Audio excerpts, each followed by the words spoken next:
नहीं कहा। मुझे सुंदरी कहने वाला कौन आ गया?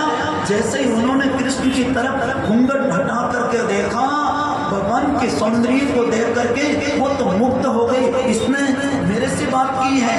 वो भगवान से पूछने लगी, क्या आपने मेरे से पूछा? भगवान कहने लगे, जी मैंने आपसे पूछा। आप कहाँ जा रहे हो? वो कहने लगी कि मैं कंस की दासी हूँ, कंस की चंदन लगाने के लिए जा रही हूँ। भगवान कहने लगे, मेरे भी लगा दो, मेरे सखाओं के लगा दो। हाँ हाँ, आपकी मैं चंदन लगाऊंगी। उन्होंने अपने हाथ से घिसा हुआ चंदन भगवान के लगाया, भगवान के सखाओं के लगाया, और भगवान उनसे पूछने लगे कि तुम्हारा क्या नाम है? वो कहने लगे कि प्रभु मेरा नाम शैलेंद्री है, लेकिन ये संसार वाले कोई मेरा नाम नहीं लेते, क्योंकि मैं 3 जगह से टेढ़ी हूँ। इसलिए या तो कोई मुझे कुबड़ी कहते हैं, या मुझे कोई त्रिविक्रा कहते हैं, कोई मेरा नाम नहीं लेते। भगवान विचार करने लगे कि इसको भी संसार में मानवीय सम्मान के साथ जीने को अधिकार मिलना चाहिए। इसलिए भगवान कहने लगे, इधर आओ। जैसे वो पासवान, उसकी चरण के ऊपर भगवान ने चरण धरा और उसकी ठोड़ी के नीचे 3 अंगुली लगा करके एक झटका लगाया। वो तो एकदम सीधी और परम सुंदरी हो गई। भगवान कहने लगे, आप जाओ। वो वहां से रवाना हुई और उधर से भगवान वहां से सीधे जहां वो धनुष रखा हुआ है, वहां वो गोलियों पे हाथी खड़ा है। भगवान मौत से कहने लगे, इसको दूर हटाइए, लेकिन वो तो मदांध करके कृष्ण के लिए ही तो उनको वहां पर खड़ा किया। वो कहाँ मानने वाला था? भगवान ने सबसे पहले गोलियों पे हाथी का उद्धार किया, और उसके बाद जहां वो धनुष रखा हुआ है, उस धनुष के पास पहुंच गए। सबके सब कंस के चमचे कहने लगे, यहाँ से दूर दूर, इसको छूना नहीं, ऐसा नहीं करना, वैसा नहीं करना। वो चमचे सबके सब कह रहे थे। भगवान कृष्ण बलराम बिना किसी की परवाह किए उस धनुष के पास पहुंच गए, जाकर के धनुष को उठा लिया, उठा करके 2 टुकड़ा कर दिया। अब तो वो चमचे सबके सब कृष्ण बलराम पर टूट पड़े। भगवान ने एक टुकड़ा बलराम जी को दे दिया, एक टुकड़ा खुद ने ले लिया, और उस धनुष के टुकड़े से कंस की चमचों की सेवा करनी शुरू की। अब किसी का हाथ टूटा, किसी का दांत टूटा, किसी की आंख टूटी, किसी की टांग टूटी। अब जैसे तड़ाकर वो टूट रहा है और वो भाग रहे हैं, वो सबके सब रवाना हुए। इतने में कंस के पास में एक सेवक पहुंचा, महाराज अनर्थ हो गया, आपकी धोबी को उस कृष्ण ने मार दिया। इतना में एक आकर के कहने लगा, महाराज आपके दर्जी से उन्होंने कपड़े सिला लिए। इतने में दूसरा आकर के कहने लगा, आपके माली से उन्होंने माला पहन ली। इतना में एक आकर के कहने लगा कि महाराज उसने तो धनुष को तोड़ दिया। कंस कहने लगे कि सबके सब झूठे हो गए, सबके सब तुम झूठ बोल रहे हो, चले जाओ यहाँ से, बाहर निकलो। इतने में ये शैलेंद्री पहुंच गई। इनको देखते ही कहने लगे, तुम कौन हो, तुम कहां से आई हो? वो कहने लगी कि राजन, मैं तो रोज आपकी चंदन लगाने के लिए आती थी ना, वही हुई। अरे तुम रोज वाली हो? रोज तो तुम 3 जगह से टेढ़ी थी ना, आज सीधी कैसे हो गई? वो शैलेंद्री कहने लगी कि जो यहाँ पर टेढ़े हैं उनको सीधा करने वाली आज यहाँ पर एक कंपनी आई है। वो कंपनी कहाँ की है? वृंदावन की। उस कंपनी का नाम क्या है? कृष्ण एंड बलराम कंपनी है। जो शरीर से टेढ़े हैं उनको भी सीधा करती है, और जो मन से टेढ़े हैं उनको भी सीधा करती है। इसलिए आप ध्यान रखना। अब इस प्रकार से कंस घबराया, उनको भी बाहर निकाल दिया।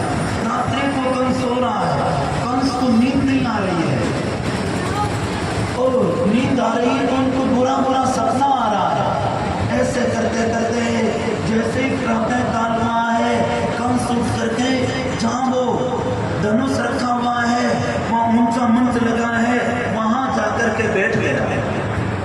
सबके सब वहां के नागरिक लोग खड़े हो गए और सब के सब लोग वहां पर आए हुए हैं। उसी समय भगवान कृष्ण बलराम अपने ग्वाल वालों के साथ में जैसे ही उस रंगभूमि के अंदर प्रवेश किया, भगवान एक है, देखने वाले अनेक है, लेकिन झांकी रही भावना जैसी, प्रभु मूर्ति देखी तैसी, जिनकी जैसी भावना है उनके अनुसार भगवान दिखाई दिए। वहाँ बड़े बड़े ऋषि महात्मा थे, उनको ऐसा अनुभव हुआ कि जिस वेदांत के ज्ञान का हम अनुभव करते हैं वो वेदांत का ज्ञान कृष्ण है। और वहाँ जो ब्रजवासी बैठे थे उन्होंने जैसे ही देखा वो तो जोर से चिल्लाने लगे, हमरा कन्वा आ गया, हमरा कन्वा आ गया। और कंस ने जैसे ही कृष्ण को देखा वो तो कहने लगा कि अरे जिस काल के बारे में हम सुनते हैं वो काल और कोई नहीं होता, ये कृष्ण ही काल है। जिनकी जैसी भावना है उनके अनुसार एक ही कृष्ण का दर्शन हुआ। और जैसे ही भगवान अंदर आए, कंस के बड़े बड़े अतिरथी वीर सेवक, वो चाणूर है, मुष्टिक है, वो सब के सब कहने लगे, कृष्ण तुम वृंदावन में रहते थे, हमने यहाँ से खूब राक्षसों को भेजा, तुमने अपने कर्तव्य से उन सब को मार दिया, इसलिए हमारे महाराज कंस की ऐसी इच्छा है वही कर्तव्य तुम यहाँ दिखाओ तो अपने महाराज कंस को बड़ी प्रशंसा होगी। और अपने प्रजाजन है उनका कर्तव्य होता है कि राजा के प्रसन्न करने के लिए विभिन्न प्रकार के कर्तव्य दिखाएं, इसलिए तुम हमारे साथ में मन युद्ध करो। भगवान कहने लगे कि हमें तो लड़ना झगड़ना आता ही नहीं है। अरे तुमको लड़ना झगड़ना नहीं आता, हमने इतने इतने बड़े बड़े बलशाली राक्षसों को भेजा, तुमने सबको मार दिया और आज कहते हो हमें झगड़ना नहीं आता। भगवान कहने लगे कि नहीं नहीं वो हमको कुछ नहीं आता। इस प्रकार से भगवान मना करने लगे। इतना में मुष्टिक है, उन्होंने बलराम जी को पकड़ लिया, चाणूर ने भगवान कृष्ण को पकड़ दिया। आज भगवान श्री कृष्ण की आयु कितनी है? आज भगवान श्री कृष्ण की आयु 11 वर्ष 56 दिन की है। और ये अतिरथी भी जो 10,000 सैनिकों के साथ में युद्ध कर सकते हैं, ऐसे अतिरथी वीर वो भगवान से जबरदस्ती खींच करके मैदान में ले गए। जो समझदार लोग थे वो बड़े बुद्धि हुए, वो कहने लगे कि अन्याय है, एक बालक के साथ में इतने बड़े अतिरथी वीर को मल्लयुद्ध थोड़ी किया जाता है। लेकिन बात सुनने वाला कौन था? इस प्रकार से अब वहां करते भगवान ने चाणूर को उठा लिया, उठा करके ऐसे हवा में घुमा करके धड़ाम से पृथ्वी पर डाला, वो तब मर गया। और बलराम जी ने देखा कि कृष्ण ने अपना काम कर दिया है, इसलिए उन्होंने मुष्टि को देख करके एक जोरदार मौके का प्रहार किया, मुष्टि पे मारा गया। अब वहां पर और बहुत सारे आतताई थे, उन सब की सब आतताइयों को भगवान ने सबको मारा। और सबको मारते मारते भगवान छलांग लगा करके जिस सिंहासन पर कंस बैठे हैं वहां पहुंच गए। वहां पहुंच करके कंस का ऐसे मुकुट नीचे गिरा दिया, उनका बाल पकड़ दिए। जैसे ही बाल पकड़े कंस घबराया कि काल तो मेरी छाती पर आ गया।